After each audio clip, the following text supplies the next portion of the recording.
안녕하세요. 저는 어느새 50대가 된 김서연이라고 합니다. 지금은 다시 병원으로 돌아가 응급실에서 근무하고 있지만 20년 전쯤 저는 다시는 환자 곁에 서지 않겠다고 마음먹었던 사람이었어요. 오늘 제가 이 사연을 쓰는 이유는 그때 제 인생을 완전히 바꿔놓은 새벽에 걸려온 한 통의 전화에 대한 이야기를 나누고 싶어서입니다. 사건이 있었던 건 제가 서른이었던 해 겨울이었죠. 그때 저는 서울의 한 종합병원 응급실 간호사로 일하고 있었습니다.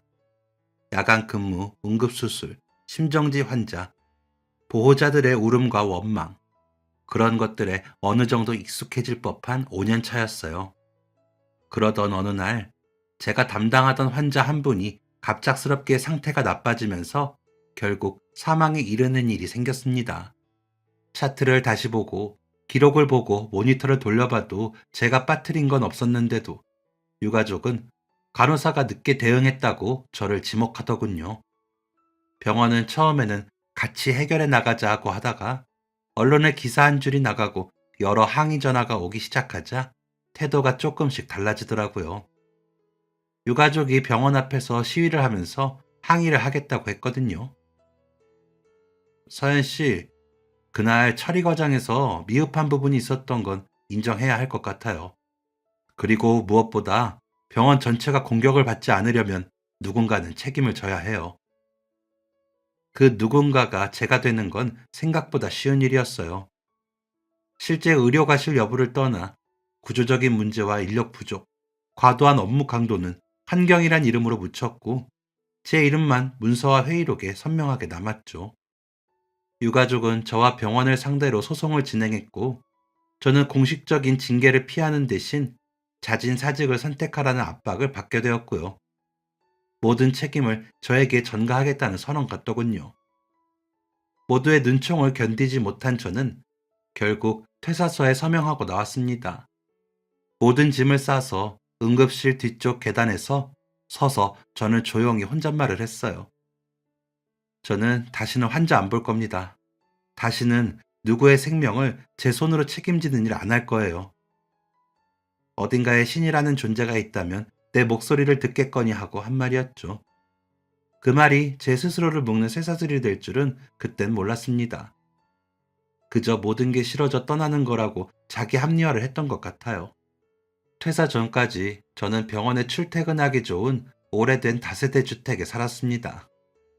서울이라고 하나 세련된 신도시와는 거리가 먼 그런 곳이었죠. 하지만 퇴사까지 한 마당에 환경을 완전히 바꿔보고 싶어서 근처의 다른 동네로 이사를 하기로 마음먹었어요. 어차피 사건이 있었던 병원을 떠나 다른 일을 알아봐야 했기에 굳이 그 동네에 계속 있을 이유도 없었으니까요. 솔직히 변덕만 아니라면 이사를 할 특별한 이유는 없었습니다. 허름하지만 조용한 동네였고 옆집 아주머니들이 김치도 나눠주던 곳이라 나름 정이 들어서 바쁜 와중에도 안정감이 들던 곳이기도 했죠. 무엇보다 서울치고는 새도 싸고 조금 좁아도 우풍이 적어 난방비가 덜 들어서 고향을 떠나 홀로 사는 저에게는 안성맞춤인 공간이었어요. 하지만 사건 이후로는 그 집까지도 안 좋은 기억과 엮여버리더라고요. 그래서 여길 나가야 진짜 끝난 거야 라는 생각으로 서둘러 이사를 했습니다. 그렇다고 해서 멀리 가지도 못했어요. 버스 정류장으로 세 정거장 떨어진 동네로밖에 못 가겠더라고요. 그것도 서울 중심가에서는 더 멀어진 동네였죠. 워낙 새가 싸던 집에서 살았던지라 돈에 맞추려면 그 수뿐이었거든요. 안 그래도 서울 자체가 낯선데 더 낯선 동네로 가고 보니 조금 더 외로워졌던 것 같아요.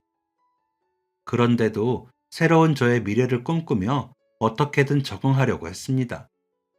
하지만 막상 새롭게 살아보려 하니 제가 뭘 할 수 있나 싶더군요. 고등학교 졸업하고 대학 때부터 간호사가 되겠다는 생각으로 그 길 하나만 보고 살았던 제가 갑자기 다른 일을 해야 했으니까요.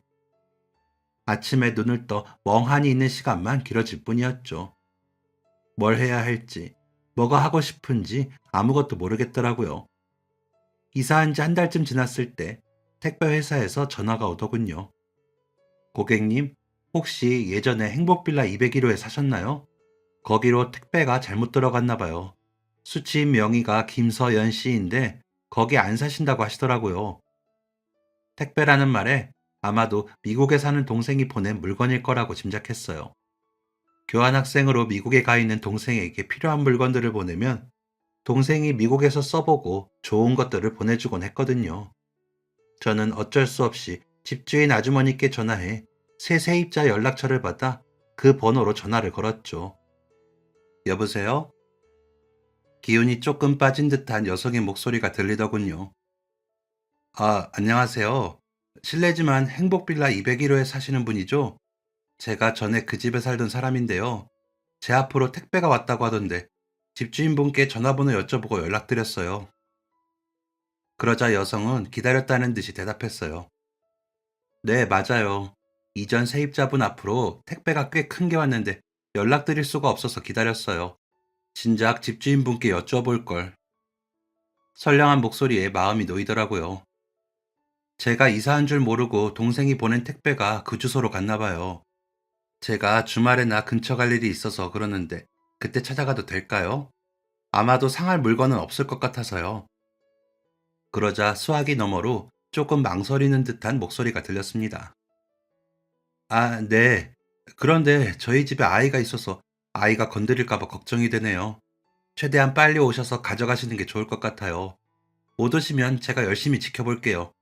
오시기 전에 전화 주시면 제가 가지고 나가 있겠습니다. 그 작은 방에 아이까지 있다니 미안한 마음이 들더라고요. 정말 감사합니다. 혹시 더 빨리 가지러 갈 수 있으면 연락드릴게요. 그러자 여성은 조금 밝아진 목소리로 대답했죠. 네, 그래도 시간이 안 되시면 주말 오후 3시쯤 괜찮으세요? 저도 그때 집에 있을 것 같아요. 그게 저와 그 집 새 세입자의 첫 통화였습니다. 짧은 인사 끝에 예전 집이라는 이름으로 번호를 저장했고, 저는 약속한 주말에 집에 들러 택배를 건네받고 돌아왔죠. 가면서 아이가 있다고 했던 말이 생각나 과자와 음료를 조금 사서 건넸고요. 며칠 동안 물건을 맡겼으니 그 값은 해야겠다는 생각이 들더라고요. 그날 현관문 앞에서 만난 새 세입자는 또렷한 이목구비를 가진 미인이더군요. 창백해 보일 정도로 하얀 피부에 여리여리한 몸집이 약해 보였죠. 목소리도 작고 힘이 빠진 것처럼 들려 더 그렇게 보이더군요. 저를 향해 웃고 있었지만 문 뒤에 있는 아이를 신경 쓰느라 정신이 없어 보였고요. 그런데도 작은 배려를 덧붙이는 사람이었습니다. 혹시 우편물이 또 오면 연락드릴게요. 그렇게 말하는 그녀에게 감사 인사를 남기고 돌아섰습니다. 그게 우리의 마지막 통화이자 마지막 만남이라고 생각하면서요. 정말 그때까지만 해도 다시 연락할 일이 있으리라곤 생각 못했습니다. 그러다 그 일이 일어난 건 한겨울 새벽 2시였어요. 날짜까지 또렷하게 기억합니다. 1월 14일, 눈이 약간 오던 밤이었거든요. 그날은 유난히 잠이 안 와 뒤척이다가 새벽 1시 반이 넘어서야 겨우 눈을 붙였던 것 같아요. 새로운 일을 시작해야 하는데 어디서부터 어떻게 해야 하나 싶어서요. 그런데 새벽 2시가 조금 넘어서 휴대전화가 거칠게 울리기 시작하더라고요. 새벽 2시에 전화? 진동이었지만 반복되어 울리니 잠이 달아나 눈을 비비며 휴대전화 화면을 봤습니다. 발신자는 예전 집이라고 떠 있더라고요. 이 시간에 무슨 일이지? 순간적으로 머릿속에 여러 생각이 스치더군요. 이 시간에 다시 연락할 일이 없을 텐데 잘못 눌렀나? 그러면서도 혹시 급한 일일지도 모른다는 생각에 전화를 받았죠. 병원에서 일할 때는 전화를 받지 않으면 안 되는 순간이 많기 때문에 전화를 받지 않는 건 큰일이라는 인식에서 받았던 것 같아요. 여보세요? 제 질문에 수화기 너머에서 들려온 건 제가 알던 성인 여성의 목소리가 아니었어요. 말도 못하고 울음을 삼키는 아이의 목소리가 들리더군요. 여보세요? 여보세요?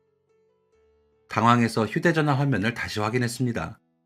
그러자 아이가 겨우 말을 잇더군요.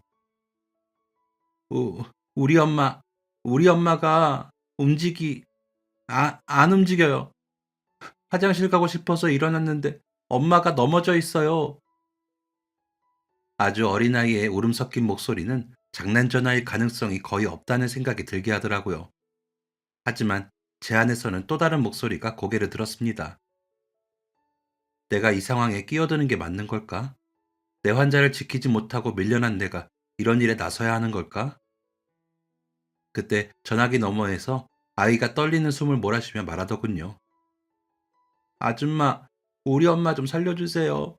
여기 전화, 이거 초록 버튼 누르니까 아줌마 나와서. 제발, 제발 우리 엄마 좀 살려주세요. 순간 머리가 쭈뼛 서는 것 같더라고요. 살려주세요. 응급실에서 수도 없이 들었던 그 말이 다시 제 심장을 때리는 느낌이었죠.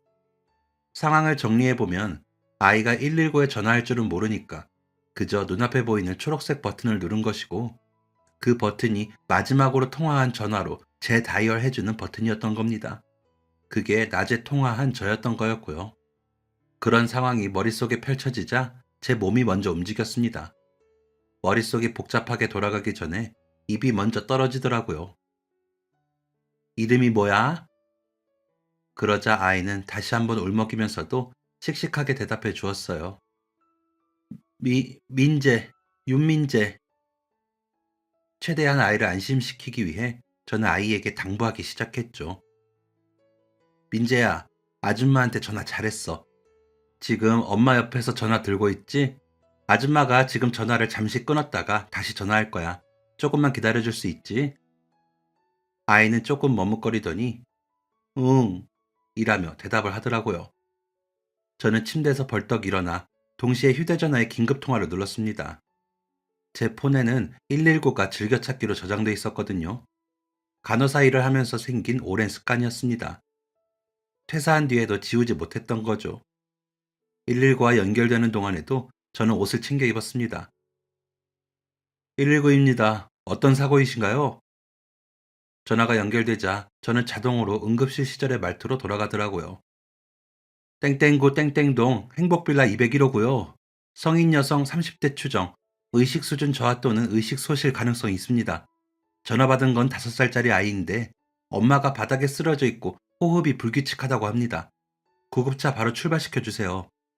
저는 예전에 그 집 살다 이사 간 사람인데 저도 10분 안에 도착 가능합니다. 119 대원은 침착하게 되물었습니다. 신고자분 성함과 연락처 좀 부탁드립니다. 김서연이고요. 전화번호는 013-123-4567이에요. 아이랑은 계속 통화하면서 집으로 갈 예정입니다. 구급대 도착 전까지 상태 확인하면서 가겠습니다. 저보다 먼저 도착하시면 기도 확보부터 해주셔야 할 것 같습니다. 119의 예전 집 주소를 불러주고 신고를 마친 뒤 저는 다시 민재에게 전화를 걸었어요. 민재야, 아줌마가 119에 신고는 했고 아줌마도 집으로 가고 있어. 조금만 더 기다려줄 수 있지? 엄마가 숨은 쉬어? 배가 움직이는지 잘 볼래? 민재는 제 전화를 받은 채로 엄마의 상태를 잘 살펴주더라고요. 잘 모르겠어. 배는 움직이고 엄마 입에서 이상한 소리 나. 그 말에 저는 그 증상이 나타날 수 있는 여러 경우들을 머릿속에 떠올리며 집을 나섰습니다. 달려가는 동안 숨이 차오르면서도 저는 민재에게 질문을 멈출 수가 없었어요. 민재야, 엄마 얼굴색은 어때? 다른 때보다 하얀 것 같아? 입술이 파랗진 않고? 머리나 이런 데 피는 나지 않아? 조금 새하얘. 저는 제 몸이 떨리는 것도 깨닫지 못한 채 옷을 아무렇게나 걸쳐 입고 열쇠와 지갑을 집어들고 집 밖으로 뛰어나와 달리고 있었습니다.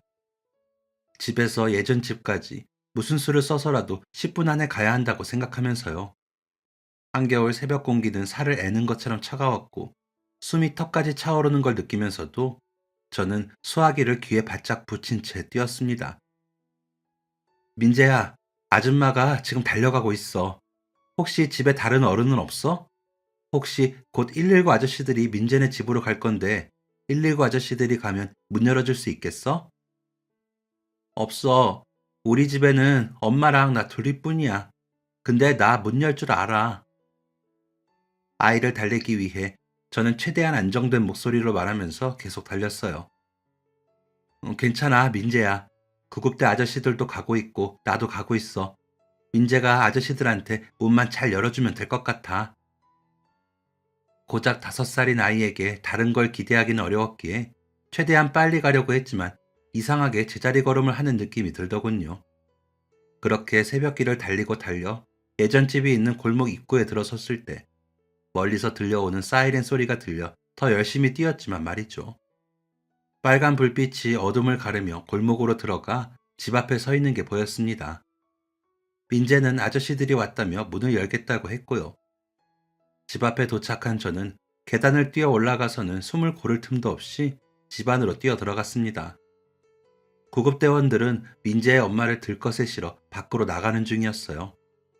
그 곁에서 울고 있는 민재가 보이더군요. 민재야, 아줌마도 왔어. 걱정하지 마. 그렇게 말하며 민재를 끌어안았습니다. 민재는 제 품에 파고들면서 아줌마 라며 울더라고요. 민재의 엄마는 낮에 본 것보다 얼굴이 더 창백했고 입술이 살짝 푸르스름한 채로 구급대원들과 함께 집을 빠져나가고 있었죠.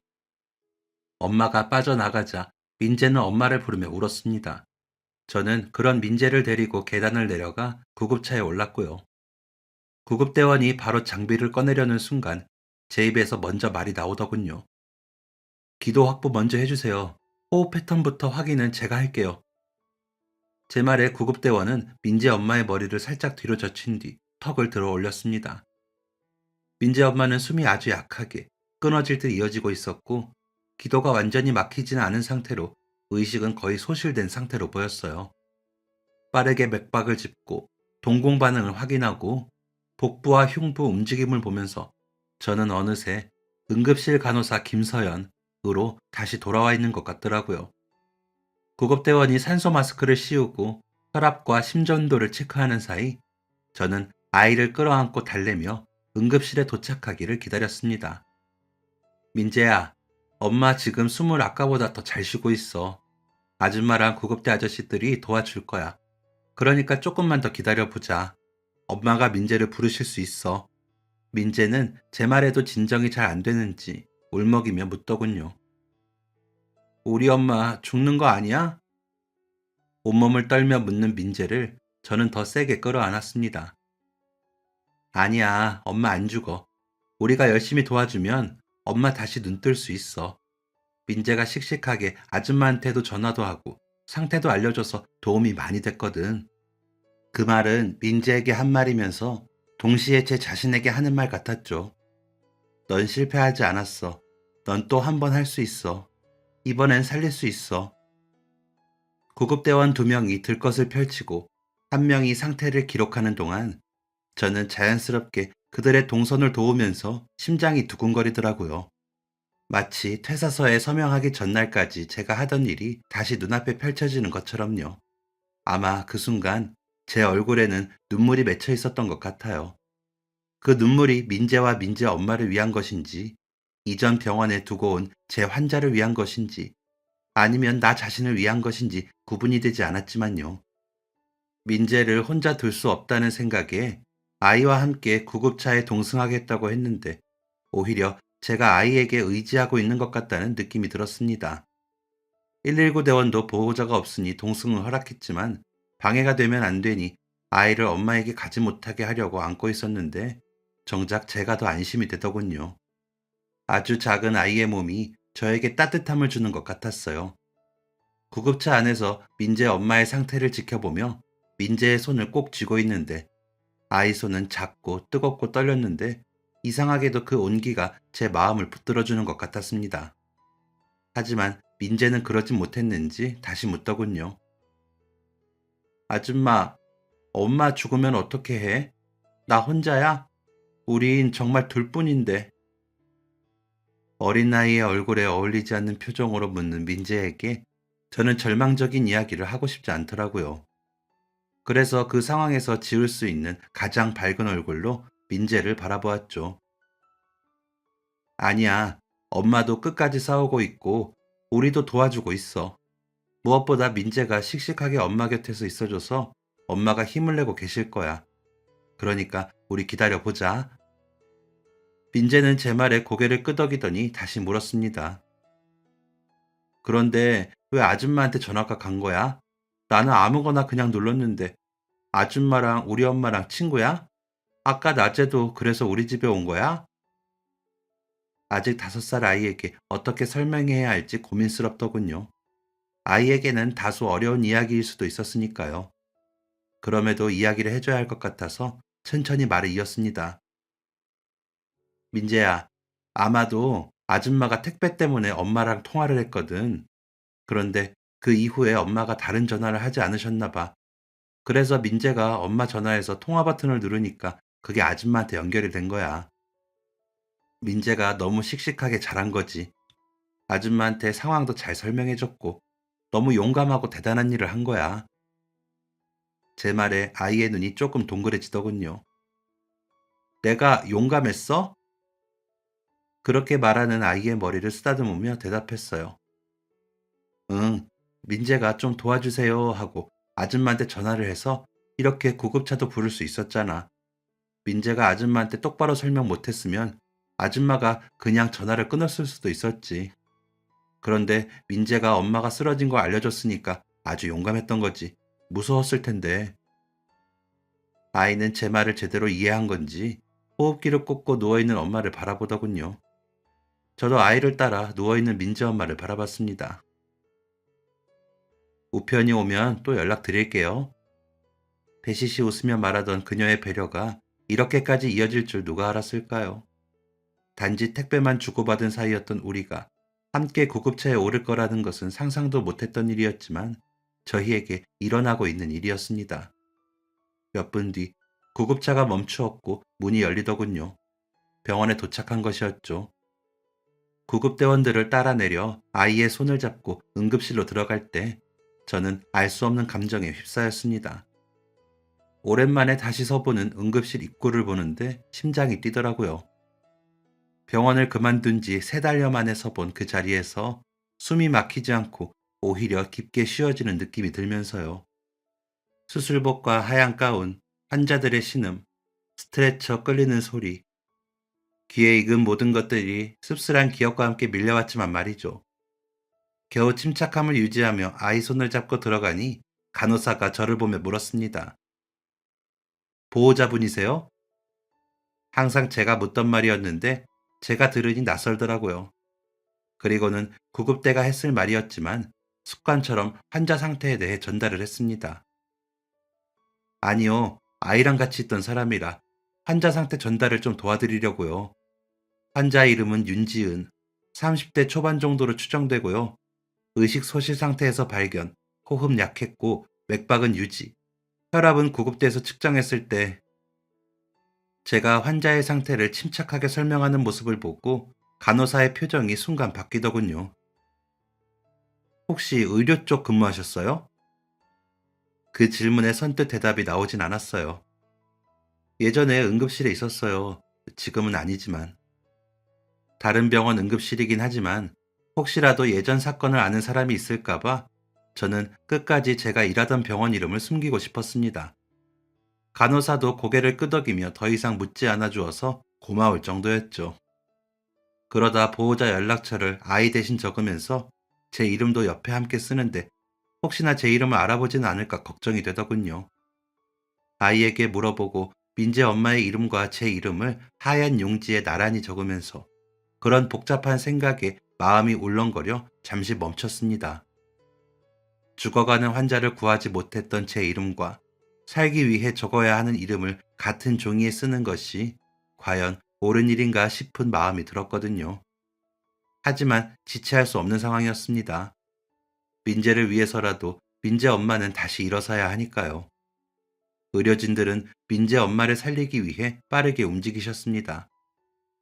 제가 3달 전까지만 해도 수없이 반복하던 행동들이었죠. 그리고 급하게 검사까지 이어졌고요. 처음 발견했을 때보다 안정을 찾은 민재 엄마는 여전히 의식은 없었지만 민재는 엄마 곁에서 의젓하게 기다리고 있었습니다. 검사 결과 민재 엄마 윤지은 씨의 진단은 뇌동맥류 파열 직전 단계로 인한 의식 저하와 호흡 장애라고 하더군요. 조금만 발견이 늦었으면 완전히 파열로 이어져 회복이 어려웠을 거라고 담당 의사 선생님께서 이야기해 주셨고, 그 말을 듣는 순간 마음이 놓였죠. 발견이 아주 빨랐습니다. 그 덕분에 수술 시기를 놓치지 않았어요. 환자분이 젊으시니 회복도 빠를 거라 기대됩니다. 아이가 어리니 꼭 일어나실 수 있게 최선을 다해 보겠습니다. 아들, 씩씩하게 기다릴 수 있지? 제 손을 꼭 잡고 있는 민재를 바라보며 그렇게 말해주시는 의사 선생님 덕에 민재는 그제야 고개를 끄덕이더니 조금은 마음이 놓이는지 저를 바라보더군요. 그 순간 저는 긴장이 풀리며 의자에 털썩 주저앉을 뻔했습니다. 놓치지 않았습니다. 그 말이 그렇게 크게 들릴 줄은 몰랐는데 제가 맡아왔던 수많은 환자들도 이런 마음이었었겠구나 싶어 마음이 일렁이더군요. 응급으로 시작된 수술은 몇 시간 동안 이어졌고 저는 응급실 앞 대기실에서 민재와 함께 시간을 버텼습니다. 민재는 5살 치고 아주 씩씩하게 새벽 시간을 버티더니 이내 제 무릎을 베고 대기실 의자에 누워 잠이 들었고요. 긴 기다림 끝에 몇 시간 후 수술복을 입은 의사 선생님이 나와 말씀하셨죠. 환자분 수술 잘 끝났습니다. 초기 회복 경과를 조금 더 봐야겠지만 후유증도 최소화될 것으로 보입니다. 무엇보다 빠르게 발견해 주신 덕이 큽니다. 그 말을 듣자 고개가 절로 숙여지더라고요. 덕분이라는 말을 들으니 그동안 제 안에 뭉쳐있던 무언가가 서서히 풀리는 느낌이 들더군요. 내가 누군가를 살렸다고? 이번에는 제때 도착한 걸까? 잘했어, 서연아. 도망치지 않아서 민재 엄마를 살린 거야. 민재 엄마, 지은 씨가 완전히 의식을 회복한 건 수술 후 이틀째 되는 날이었습니다. 그동안 저는 민재와 함께 오가며 필요한 것들을 챙기고 중환자실 면회 시간에 맞춰 지은 씨 곁을 지키며 민재와 함께 했고요. 어린 민재를 계속 병원에 둘 수 없으니 제 집에 가서 짐을 챙긴 뒤 민재네 집에 필요한 것들을 챙겨 병원으로 가져오기도 했습니다. 퇴사한 지 꽤 지났지만 병원이라는 공간에서 어떻게 움직여야 할지는 몸이 여전히 기억하고 있어서 어려운 일도 아니었어요. 민재는 엄마가 깨어나기까지 불안했을 텐데도 잘 견뎌주더라고요. 그러다 마침내 민재 엄마가 짧은 면회 시간이 허락될 만큼 의식을 되찾았죠. 민재 엄마는 산수줄과 여러 라인에 연결되어 누워 있었지만 다행히 눈빛이 또렷했고 민재를 알아보는 데에도 어려움이 없었습니다. 민재 곁에 서 있는 저까지 알아보고 제 이름을 부르더군요. 김서연 씨 맞죠? 그 말에 놀라 기억이 나는지 묻자 민재 엄마는 웃으며 말했습니다. 택배 가지러 오셨을 때 우리 민재 간식 챙겨주셔서 기억하고 있었어요. 그렇게 아이를 챙겨주셔서 감사했거든요. 대부분은 그냥 택배만 가지고 가잖아요. 그래서 인상 깊었나 봐요. 이렇게 다시 만나게 될 줄은 정말 몰랐지만요. 저는 민재가 제 다이얼 버튼을 눌러 저에게 전화가 왔던 일, 그 덕분에 119를 부르고 곧바로 달려올 수 있었던 일, 그리고 수술이 잘 끝난 것까지 민재 엄마에게 자세히 설명했습니다. 민재 엄마는 잠시 눈을 감았다가 다시 뜨더니 떨리는 목소리로 말했습니다. 그 새벽에 정신이 혼미하면서도 어디든 전화 한 통만 할 수 있으면 좋겠다고 속으로 빌었어요. 그게 서연 씨한테 닿았네요. 정말 감사합니다. 덕분에 저는 아직 제 아이 옆에 있을 수 있어요. 당신 덕분에 살았습니다. 그 말은 제가 평생 들으며 살고 싶었던 말이었습니다. 그런데 환자를 잃은 뒤 그 자리를 잃고 스스로를 사람을 죽게 만든 사람처럼 느끼며 3달을 버텼던 시간이 너무나 허무하게 느껴질 정도였죠. 그러던 제가 눈앞에서 회복해가는 한 사람이 건넨 감사 인사를 듣고 나니 제 안에 무언가가 제자리를 찾아가는 느낌이 들었습니다. 면회 시간이 끝나 민재를 데리고 나가는데 민재 엄마가 제 손을 붙잡더군요. 이 은혜 꼭 갚을게요. 정말 너무 감사합니다. 저는 웃으며 대답했습니다. 아니에요. 저는 민재가 용감하게 전화해줘서 곁에 있었을 뿐이에요. 다 민재 덕분이니 얼른 일어나셔서 민재와 행복하게 지내세요. 그리고 나오는 길. 민재 엄마와의 이 일이 계기가 되어 제 안에서 묻어두었던 큰일을 다시 마주보게 되었습니다. 바로 예전 병원에서의 의료사고 사건이었죠. 퇴사 후에도 소송은 여전히 진행 중이었고, 공식적으로는 병원 측 과실 없음 쪽으로 기울고 있었습니다. 병원은 제 퇴사를 자기 반성의 표시라고 포장해서 책임을 회피하고 있었고, 유가족에게도 그렇게 설명했다고 들었죠. 저는 더 이상 싸울 힘도 없고 어떻게 해야 할지도 몰라 그냥 조용히 사라지려 했습니다. 어차피 사람들은 내가 잘못했다고 믿을 거야. 그런 체념 때문에 더 숨었고 달아나려 했던 거죠. 그런데 민재 엄마가 깨어나는 모습을 보면서 저는 제 일이 몹시도 그리웠다는 것을 깨달았습니다. 의식을 회복한 민재 엄마는 며칠 뒤 일반 병실로 옮겨졌고, 의사 선생님 말씀대로 빠르게 회복하는 것을 보며 기뻤거든요. 그게 좋아서 저는 민재와 병원을 오가며 그 곁을 지켰던 것 같아요. 수술 후 3주 정도 지나 구급차에 실려왔던 사람이 맞나 싶을 정도로 환하게 웃으며 태어나기까지 민재와 민재 엄마 곁에 있었죠. 민재 엄마와 함께 집으로 가 제 짐을 챙길 때 그곳이 이제는 민재와 민재 엄마의 집이 되었다는 게 왠지 모르게 뿌듯하게 느껴졌습니다. 민재 엄마가 어느 정도 회복되자 저를 집으로 초대하더군요. 제가 예전에 살던 그 집으로 초대받는다는 게 조금 웃기기도 했죠. 작은 케이크와 과일, 따뜻한 차를 준비해둔 민재 엄마는 웃으며 말했습니다. 정말 이 집 덕에 서연 씨와 인연이 되어 제 목숨을 살렸어요. 어린아이 목소리에 귀 기울여 주셔서 정말 감사합니다. 앞으로 열심히 살게요. 살려주신 거 후회하지 않으시도록 잘 살게요. 그렇게 이야기를 시작한 우리는 그 새벽 이야기를 하며 한참 웃었습니다. 민재는 옆에서 엄마가 쓰러져 있던 자리를 손가락으로 가리키며 훨씬 밝아진 목소리로 그래도 엄마 안 죽었지? 라고 말하더군요. 이야기 나누던 중 민재 엄마가 조심스레 물었습니다. 근데요, 서연 씨, 예전에 응급실 쪽 일을 하셨다고 하셨죠? 그 질문에 제 얼굴이 조금 굳는 게 느껴지더라고요. 네, 5년 정도 있었어요. 지금은 그만뒀지만요. 방금 전까지 밝았던 목소리와는 다른 목소리로 대답했죠. 왜 그만두셨어요? 혹시 물어봐도 될까요? 그 질문에 잠시 망설이다가 저는 그동안 누구에게도 자세히 말하지 않았던 이야기를 꺼냈습니다. 환자 사망 사건, 병원의 태도, 제 이름에 찍힌 낙인, 그리고 다시는 환자를 보지 않겠다고 결심했던 이야기까지 모두요. 민재 엄마는 제 이야기를 끝까지 듣고 한숨을 푹 내쉬더군요. 그건 서연 씨 혼자만의 문제가 아니잖아요. 물론 돌아가신 분은 너무 안타깝지만 이번에 제가 겪어보니 서연 씨 정말 환자에게 최선을 다하셨을 것 같은데요. 민지 엄마의 말에 저는 모든 것을 체념한 채로 대답했어요. 사실 저는 응급한 환자를 돕는 일에 자부심이 있었거든요. 그런데 환자가 사망하고 그 책임이 제게 돌아오니까 못 견디겠더라고요. 그래서 다 포기하고 도망친 거예요. 바보처럼 힘이 없다는 핑계로 말이죠. 그렇게 대답하는 저를 바라보던 민지 엄마가 그러더라고요. 그래서 그냥 도망치듯 나온 거예요?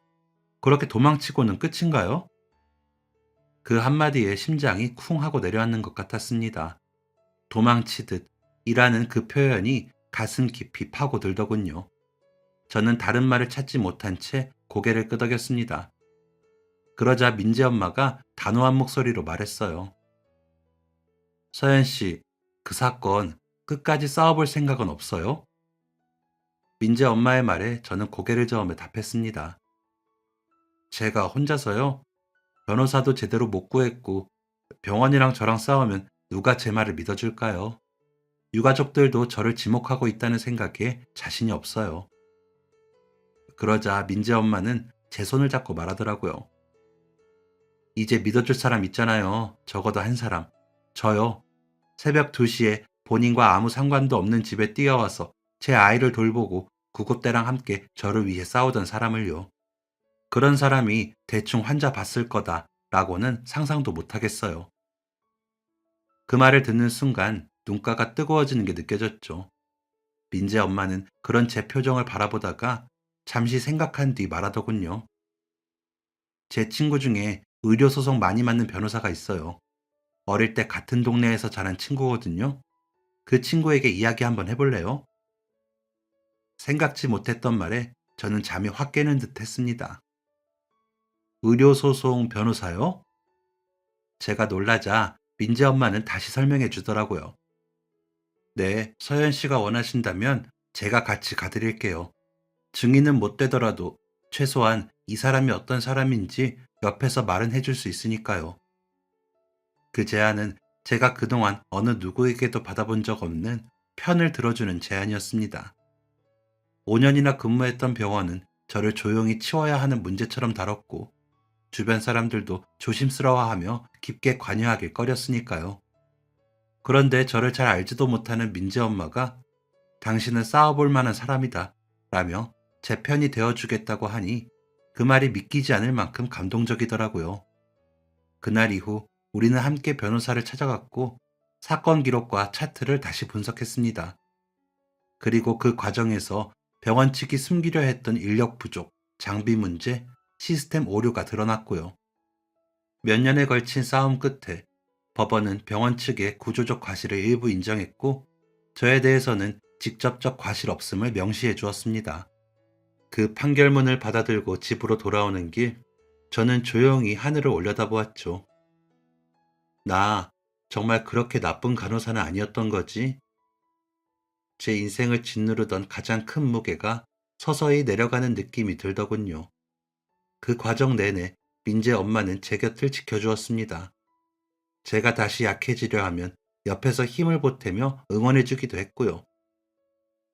당신은 새벽 2시에도 뛰어나갈 사람이라는 걸 제가 직접 봤어요. 그런 사람이라면 환자에게도 최선을 다했을 거예요. 그랬으니까 그때도 그렇게 움직였겠죠. 서현 씨 같은 사람이 환자 곁에 있어야 해요. 그 말을 들을 때마다 저는 눈물이 날 것만 같았습니다.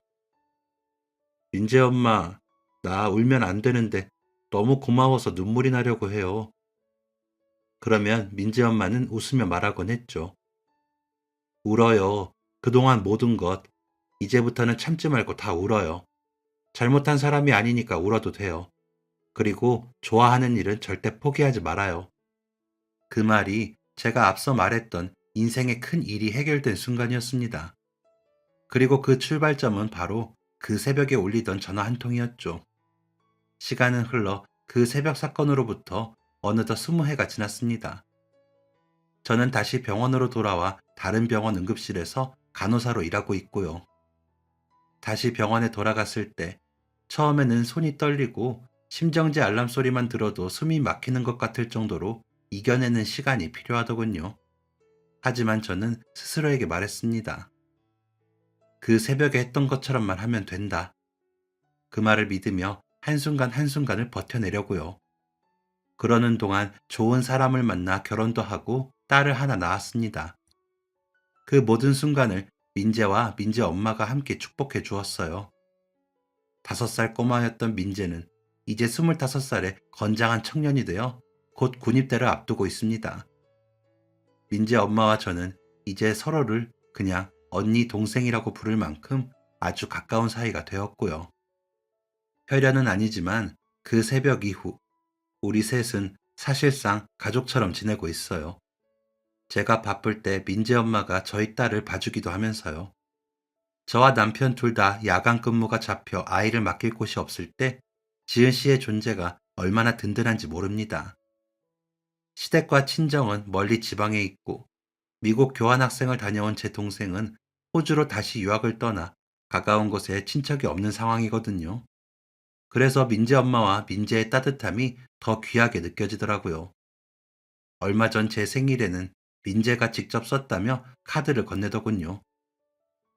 서연 이모, 제가 새벽에 울면서 전화했을 때 이모가 안 받았으면 엄마는 지금 제 곁에 없었을 거예요. 그러면 저는 고아가 됐겠죠? 그때 전화 받아주셔서 감사합니다. 저한테 이모는 하늘에서 보내준 사람 같아요. 오랜 시간 함께 지내며 이모를 우리 가족이라고 생각할 수 있어서 너무 다행이에요. 이모, 생일 축하해요. 앞으로 더 잘하는 조카가 될게요. 그 카드를 읽는데 또 한 번 눈물을 삼키느라 애를 먹었습니다. 작은 꼬마였던 민재가 이렇게 성장해 저에게 그런 말을 해주다니 그 마음이 너무 고마워서요. 저도 종종 민재에게 말하곤 합니다. 이모도 민재 때문에 인생이 바뀌었어. 그날 민재가 엄마를 살리겠다는 마음으로 초록 버튼을 눌렀잖아. 그 전화 덕분에 이모는 도망치던 인생에서 다시 환자 곁으로 돌아올 수 있었거든. 그래서 이모가 민재에게 많이 고마워. 그러면 민재는 쑥스러운 얼굴로 웃으며 말합니다. 그럼 반반이네. 이모가 우리 엄마 살렸으니까 1점. 내가 이모 인생 살렸으니까 1점. 우리 둘 다 1점씩 먹고 시작하는 거야. 앞으로도 더 가까이 지내요. 그 말을 듣고 또 말할 때마다 저는 깨닫습니다. 그 새벽 전화는 누군가를 살려달라는 요청이었을 뿐 아니라 제 인생을 다시 살려달라는 요청이기도 했다는 것을요. 주변 사람들은 가끔 묻습니다. 그래도 아직 병원 일 하면 무섭지 않아? 또 비슷한 일 생기면 어떡하려고 그래? 그럴 때 저는 담담하게 대답합니다. 무섭죠. 그런데 도망친다고 그 두려움이 사라지진 않더라고요. 오히려 도망치면 진짜 내가 나서야 하는데 하는 순간에 아무것도 못하게 되는 것 같아요. 예전 병원에서는 몇몇 책임자들이 자리를 옮기거나 징계를 받았다고 들었습니다. 저는 누군가를 무너뜨리려고 쌓아온 건 아니었지만 잘못된 시스템과 책임 회피의 문화는 결국 드러날 수밖에 없더군요. 그건 제가 경험한 권선징악이었습니다. 제가 다시 환자 곁으로 돌아와 일하고 있는 것이 선이라고 말할 수는 없지만 적어도 힘없는 약자가 억울함을 묻고 살아야만 하는 건 아니라는 게 증명이 된 셈이죠. 퇴근길에 종종 민재 엄마와 민재가 있는 집에 들러 저희 딸과 함께 저녁을 먹을 때 힘든 날이면 저는 민재 엄마에게 털어놓습니다. 언니, 나 오늘도 좀 무서웠어. 환자 한 명 상태가 급하게 나빠졌는데 예전 생각이 나더라고. 아직도 그렇게 긴장될 때가 있어. 그러면 민재 엄마는 웃으며 말합니다. 근데 또 해냈잖아. 어김없이 열심히 했을 테고. 환자도 무사하겠지. 이렇게 멀쩡히 집에 와서 저녁 먹고 있는 거 보면 알 수 있어. 수고했어요, 김 간호사님. 그 말을 들으며 저는 그 새벽을 떠올립니다. 그날 새벽, 울면서 떨리는 목소리로 말하던 5살 꼬마의 전화를 받았던 그 겨울이 추워지는 계절마다 더 자주 생각나거든요. 우리 엄마 좀 살려주세요. 울먹이던 아이의 부탁을 들어주기 위해 10분 동안 골목을 미친 듯이 뛰면서도 제가 다시 응급실로 돌아와 있을 줄은 몰랐습니다. 하지만 결국 저는 그 아이의 엄마를 살릴 수 있었고 그 아이의 엄마는 제 인생을 다시 살려주었죠. 그렇게 우리는 피를 나누지 않았지만 가족이 되었고요. 어쩌면 전화를 걸 줄 몰랐던 아이가 누른 통화 버튼이 우연히 제 번호로 연결된 것이 아니라 어떤 보이지 않는 존재가 저희를 이어준 건지도 모르겠습니다. 그런 걸 기적 같은 인연이라고 부르는 게 아닐까요? 여러분은 그런 인연을 믿으시나요? 혹시 그런 인연과 함께 지내고 있다면 아마 저처럼 행운이 따르는 분이겠죠. 아직 그런 인연을 만나지 못한 분들에게는 꼭 그런 인연과 마주하게 되시기를 진심으로 바라고 싶습니다. 서로 각자 먹고 사느라 어려운 세상에서 의지할 곳이 하나 생긴다는 게 얼마나 아름다운 일인지 저는 잘 알고 있으니까요. 그 새벽 떨리는 목소리로 우리 엄마 좀 살려주세요 라고 말하던 아이의 전화는 한 사람을 구해달라는 요청이면서 동시에 제 마음속 깊은 곳에서 조용히 울리던 나도 다시 살고 싶다 라는 목소리에 대한 응답이었다고 생각합니다. 그 전화 한 통을 붙잡고 골목을 미친 듯이 뛰어가 한 생명을 살리기 위해 다시 움직이는 과정에서 저는 잊고 지냈던 제 모습을 다시 마주했으니까요.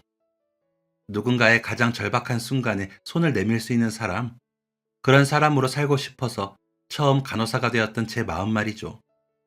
민재 엄마를 살릴 수 있었던 그날 이후 제가 살린 것은 단지 한 생명이 아니라 한 아이의 미래였고 한 가정이었고 그리고 무엇보다도 제 자신이었습니다. 그 아이는 자라서 청년이 되었고 저는 다시 응급실로 돌아왔고요. 우리는 피를 나누지 않았지만 누가 봐도 가족이라 부를 만큼 깊게 묶여있죠. 돌아보면 저는 그 사건을 피해 도망쳤다고 믿었지만 그 새벽 전화는 어느 방향으로든 결국 제가 서 있어야 했던 자리로 저를 다시 데려다 놓았습니다. 지금도 저는 가끔 생각합니다. 아이가 두려움에 떨며 눌렀던 그 작은 초록색 버튼이 정말 우연이었을까? 전화를 걸 줄도 몰랐던 5살 아이의 손끝에서 어떻게 하필 제 번호로 전화가 걸렸을까요? 그 순간 제 휴대전화가 새벽 공기를 가르며 울린 그 이유를 저는 이제 이렇게 말하고 싶습니다. 그건 누군가를 살려달라는 기도였고, 그 기도는 저를 향해 올린 것이었다고 말이죠. 그 덕분에 저는 다시 일어섰고, 다시 웃을 수 있었습니다. 그리고 다시 사랑할 수 있었고, 다시 환자 곁에 설 수 있었어요. 여러분도 혹시 그런 인연을 믿으시나요? 때로는 아주 작은 선택 하나, 떨리는 손끝의 버튼 하나가 누군가의 삶을 바꾸고 또 다른 누군가의 마음을 다시 살려낼지도 모릅니다. 저는 그 새벽 이후로 믿게 되었어요. 세상에는 피는 섞이지 않았지만 운명처럼 서로를 끌어당기는 인연이 있다고요. 어떤 상처도, 어떤 오해도, 어떤 절망도 결국엔 누군가의 손길을 통해 다시 길을 찾는다는 것도 알게 되었죠. 저는 이제 두려움을 안고도 다시 환자 곁에 서 있습니다. 때때로 무섭고 흔들리지만 그럴 때마다 제 마음속에서는 그 새벽의 목소리가 다시 울립니다. 아줌마, 우리 엄마 좀 살려주세요. 그 부탁이 저를 움직여서 저를 다시 살렸고 제 인생의 방향을 바꿔놓았으니까요. 그래서 저는 오늘도 두려움보다 사랑이 조금 더 큰 마음으로 제 자리를 지켜나가고 있습니다. 여러분에게도 이런 기적의 순간이 꼭 지나치기를 바라며 이만 글 마치겠습니다. 행복하세요. 지금까지 사연 들어주셔서 감사합니다. 사연이 재밌으셨다면 구독과 좋아요를 눌러주세요. 감사합니다. 안녕히 계세요.